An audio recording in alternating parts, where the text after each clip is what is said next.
Oh, so they're our red team. I didn't know we had a hardware red team.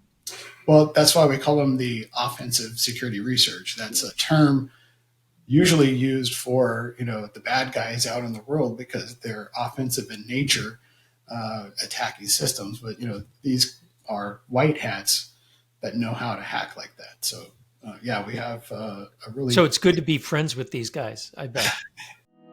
Welcome to Embracing Digital Transformation, where we investigate effective change leveraging people, process, and technology. This is Darren Pulsford, Chief Solution Architect, author, and most importantly, your host. On today's episode, Zero Trust with Product Assurance, with special guest, Senior Director of Product Assurance at Intel, and podcasting host, Jerry Bryan. Jerry, welcome to the show. Hey, thanks for having me, Darren. Jerry, you're a podcaster as well. You do Chips and Salsa podcast, a very popular Intel podcast. So you know what we're doing here today. I don't have to teach you anything, but Yeah. my audience doesn't know you that well. So can you give us a little bit of your background, a little bit of who you are, and why we're talking to you today? Yeah, sure. So I'm in the Intel Product Assurance and Security Group. I manage security communications around incidents that we're responding to, like product vulnerabilities, our Intel platform update communications, where we enable an ecosystem to process those updates and provide them to the end customers. Like you said, I do the Chips and Salsa podcast with my cohort Crobe, which is a lot of fun. We talk about security at Intel. Before Intel, I did similar work at Microsoft for about 20 years. All right, so you are the quintessential security guy then. I mean, you've been doing this for 20 something years. Yeah, So when it comes to product security assurance, yeah, that's my role. People that's often get that your role. confused with like cybersecurity, like So stopping. you're not like one of those hacker guys, right? You're not like a white hat out there defending, Intel against all the bad guys. No, not myself personally, but in this group, we deal with security researchers around the world who are they're the guys that discover vulnerabilities in products that the bad guys or nation states will then use to attack a network or a computer system. So that's really interesting because I don't know that people fully understand what product security assurance is, especially for someone like Intel, right? Where hey, we just do chips, right? Yeah, yeah. Product security assurance is like the foundation of security, right? In your technology. At Intel, it starts with a security first mindset. So this is done through training and lots of events where we try to teach all of our engineers to think like a hacker. So when they're writing code, they understand the kinds of techniques that attackers use or the things that they're looking for to exploit. It's a robust security development lifecycle, which is really the process through which when we identify weaknesses in our product that could have a security implication, uh, the SDL is what looks at the root cause of those things and then determines if we need to update our automated tooling or training or whatever the case may be, to make sure that we're catching those things in the design and development phase. And then after a product ships, product security assurance is what you do to keep those products secure when vulnerabilities are found. So, for example, we have a product security incident response team, or PCERT, that's responsible for managing the vulnerability reports, making sure those things are triaged and determine if it's a vulnerability or not, and then it gets a severity rating, and they work with the teams to make sure there's a mitigation developed, and then we put that into our Intel platform update process to validate the mitigation with our industry partners like the OEMs, who then integrate that into their product and supply the security update to the end customer. So it sounds this is not trivial. this No. is a this is a big deal, all the way from educating our developers, both our firmware and hardware developers, about security, as well as our software developers, right? Yeah. Because there's some hardware decisions that our hardware engineers are making, our silicon designers are making, that could leave vulnerabilities, right? Is that Yeah. Any time the code is being written, there's potential for a security weakness, or that could, potentially be a vulnerability. At Intel, we have over 500 people dedicated to security in some way. In IPAS, we have what we call an offensive security research team that's over 80 individuals around the world, and these are some of the best and brightest hardware security researchers in the world. That many of them are hired right out of college or whatever, but these people focus on not only products in the market, but also products under development. And their job is to attack, the, oh, so they're our red team. I didn't know we had yeah. a hardware red team. Well, that's why we call them the offensive security research. That's a term usually used for, the bad guys out in the world because they're offensive in nature, attacking systems. But, these are white hats that know how to hack like that. So, yeah, we have a So really it's good to be friends with these guys, I bet. well, These are really smart guys, right? That understand the inner workings of our chips, right? right. Is that an advantage? Do they do just black box attacking, or are they doing clear box attacking, where they do understand our underlying architecture, and they could take advantage of those to attack our They, chips and they things like do that? they do both. Do they? Wow. Yeah, when we're in product development, they'll do that kind of that black box thing. When we're dealing with vulnerability reports from, they find a lot of the vulnerabilities internally. Over the years, I think we average about 50% of the vulnerabilities we address are found internally. And the vast majority of the rest of those are reported through our bug bounty program. But all of these reports get triaged. So if They it's a have to crack open things and yeah, look and see and yeah. So they obviously have access to the code base and things like that helps them understand where the vulnerability is located, what that root cause is, and then also they look around that same area for additional potential weaknesses.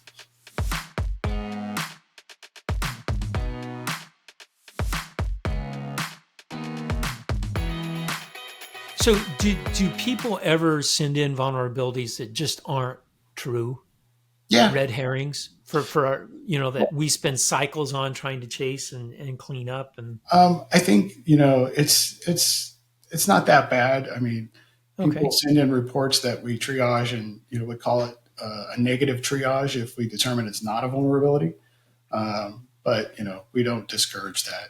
It's not like we get too many of those. You don't get too many of those. Yeah, Oh, well, that's good, because I could see, I've got teenage boys. They do things just to get under my skin sometimes. So yeah. Intel's got a really robust bug bounty program, and we pay about $1 million or so a year to security researchers through that program. This year for 2023, we had a record number of about 246 individual security researchers that participated in our bounty program. And then, we have extended that even further into an events-based program called Project Circuit Breaker, which you can find at projectcircuitbreaker.com.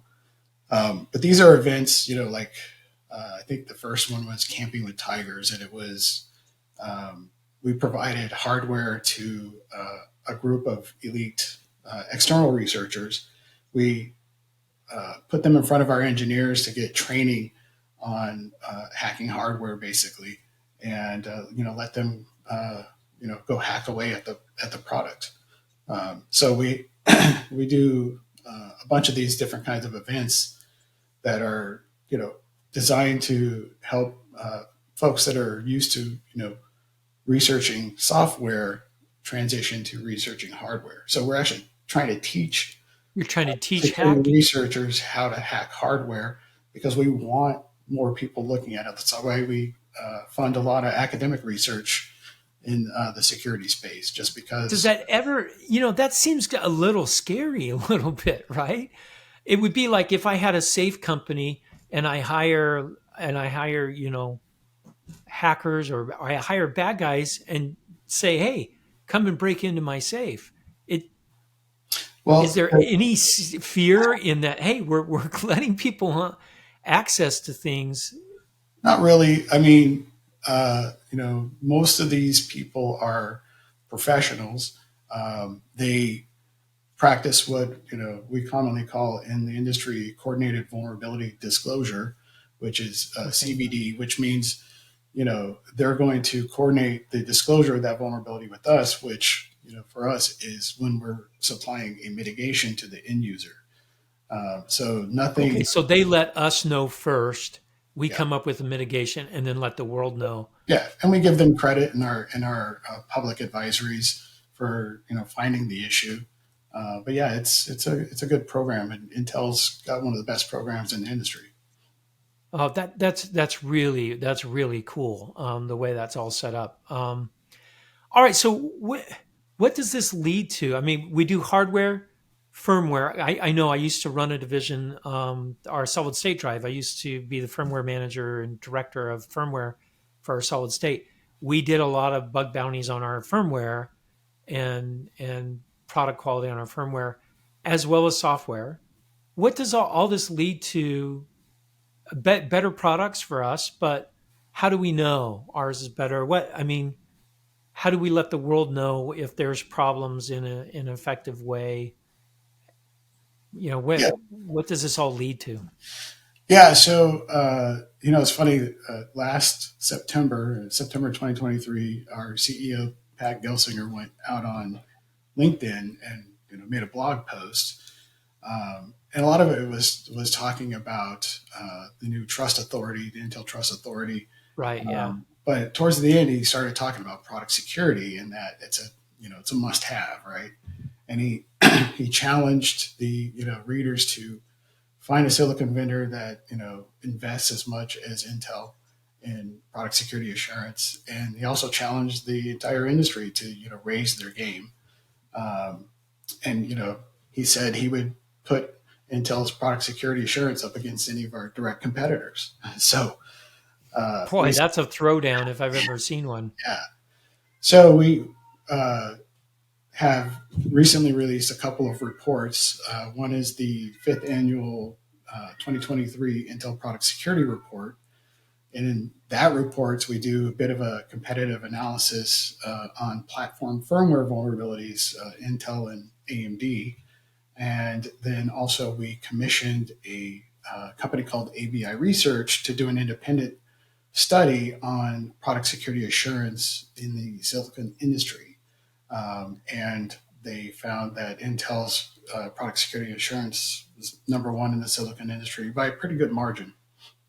So what does that mean that Intel's has the highest product security assurance? Does it mean that our products are more secure?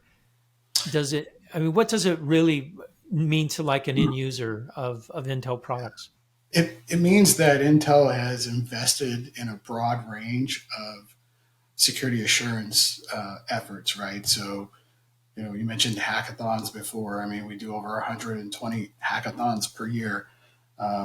We we contract with third party vendors to do code reviews. We partner with companies like Google and Microsoft to do security reviews of technology like TDX, Intel TDX, the trust domain extensions. Um, all of this stuff, and so it's like I said, it's a broad range of things. We have people busy in standards bodies, that are related to security. I mean, Intel is everywhere out there, and the other part of it is that's the investment. The other part is maturity. So, we've our PCERT team was established in 2006, for example. So that team has matured processes, along the way, and there are a significant team as far as size and capability, to manage these vulnerability reports and make sure that we're getting mitigations out in a coordinated way with the rest of the ecosystem.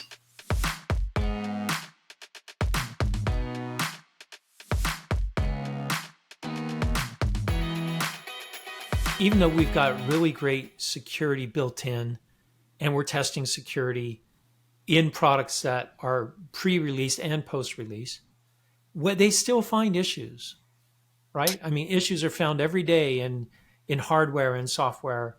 Um, that are we able to have our efforts decrease the amount of vulnerabilities that we are finding in the field? How does the report show that sort of stuff for us? What's the Yeah. benefit?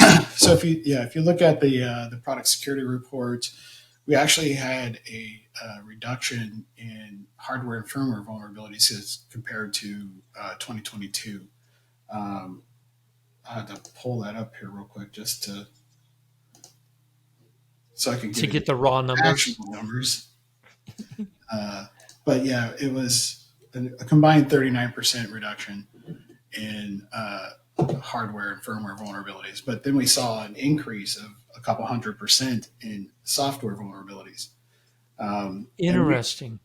we were actually, when we looked at the source of those things, it's kind of exciting because we saw over 100% growth in the number of unique researchers we engage in our bounty program in 2023. So along with that, we saw growth in the number of external bug bounty reports.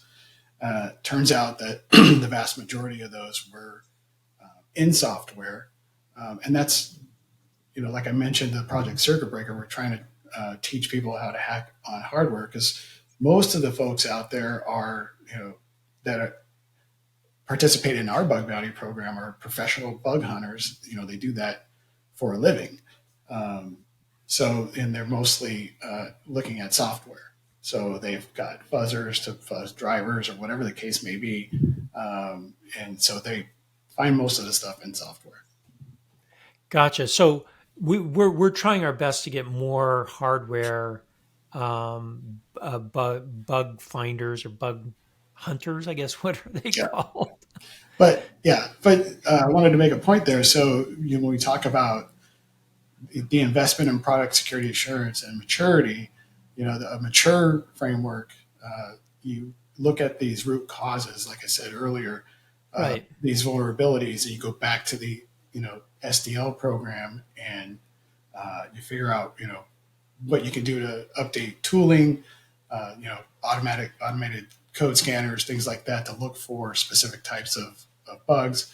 So pretty much all of the issues that we addressed in 2023 that are present in the product security report, that work's already been done long ago to go back and root cause those things and do those updates. Very cool. So the end result of all this is higher quality products and quicker ways of mitigating, right? Of mitigating vulnerabilities that are found out in the field on Yeah, products that are out there. I mean, it's that assurance part of it. That's the assurance to the customer that we're going to be able to take care of any issues that are discovered after a product ships. We have the robust framework in place, and the teams and the maturity of those teams. So yeah, we're pretty quick about it.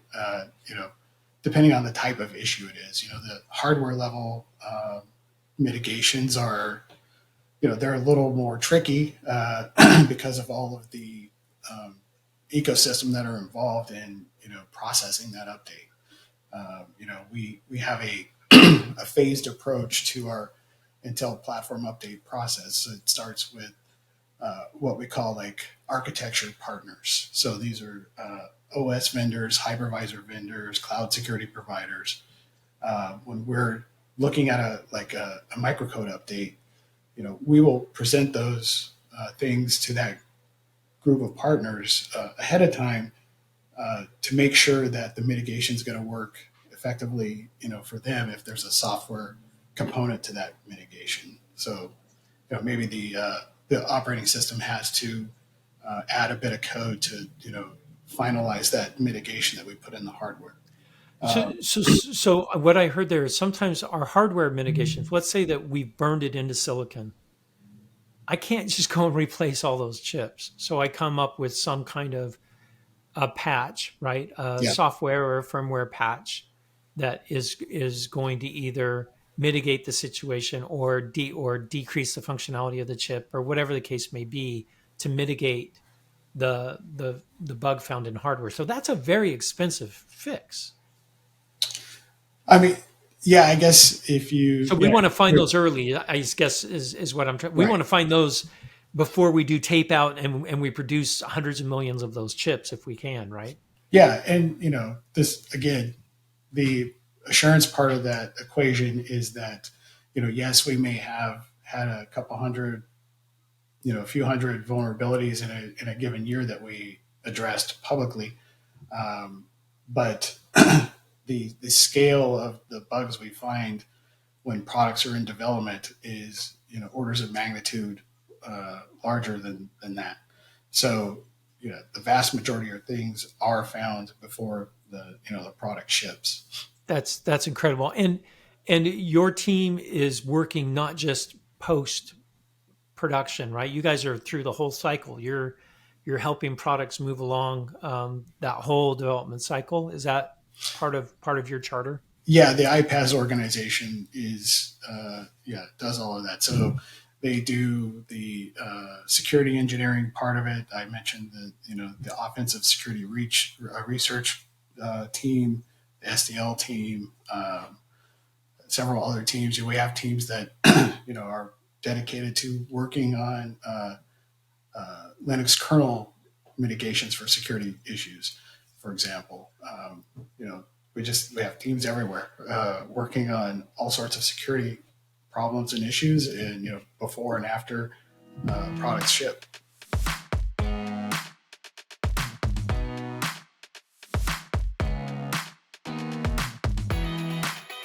Okay, now a real personal question. What's your biggest nightmare day is as far as a mitigation that's happened? You don't have to tell the exact one, but what does that feel like? Because you must always be on edge. Like, right? Is there something coming we haven't discovered? Right?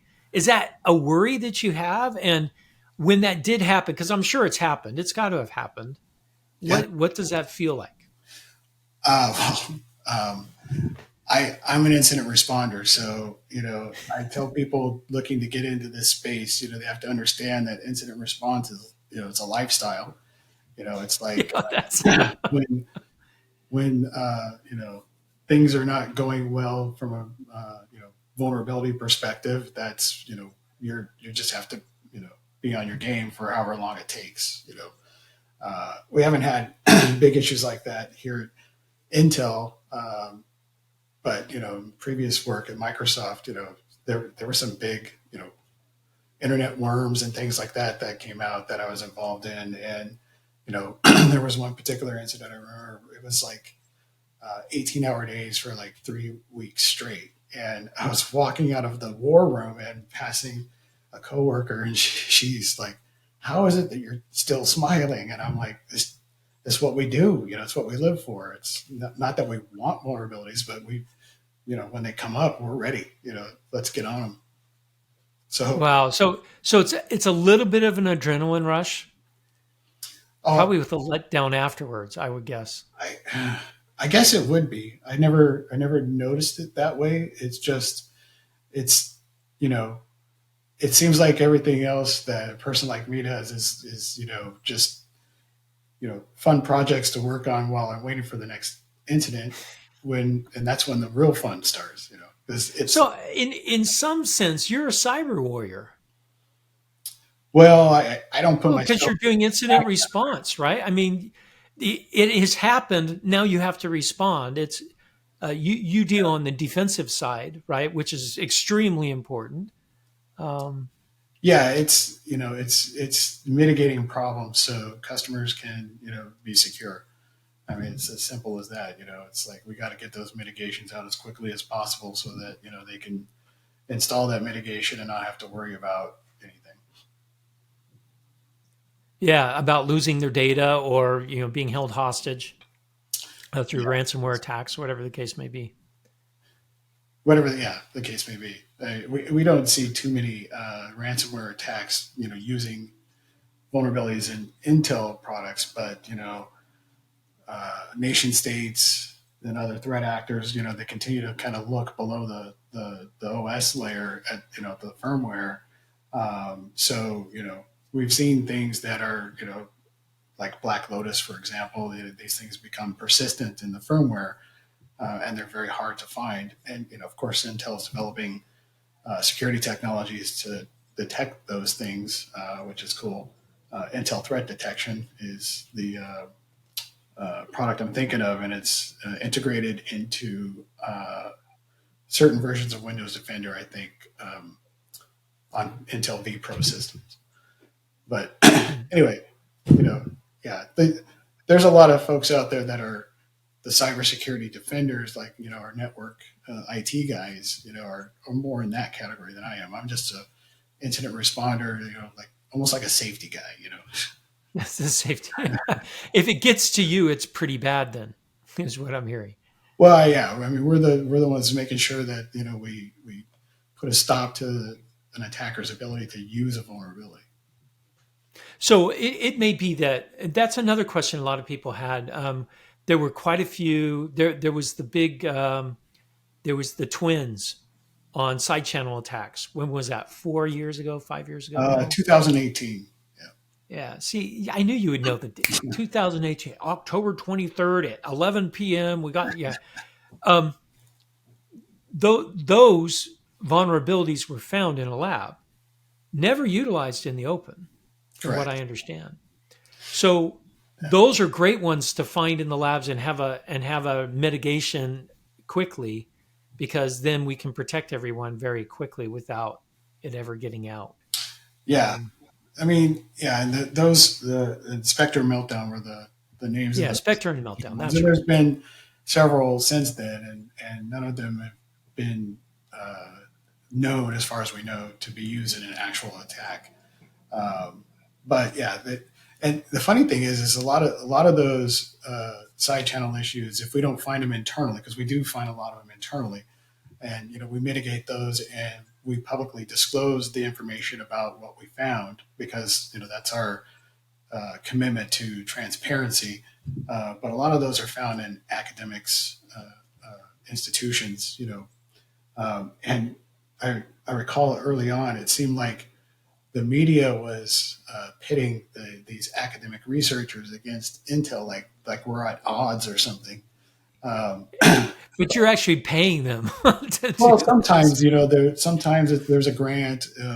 Sometimes specific research is funded, um, but even if we're not paying them, it's the collaboration that again is a sure sign of the kind of level of maturity. Because when these guys come to us with their paper, we put them with some of our engineers, those offensive security research people I was telling you about, and they'll review the paper, they'll give them feedback on their paper, they'll tell them you should look in this direction, all kinds of stuff like that. And I've been told by some of these academic researchers that some of our competition, they just get a canned email from their PCERT team, thank you for the report, and that's it. So So we're much more hands-on with the community, it sounds like.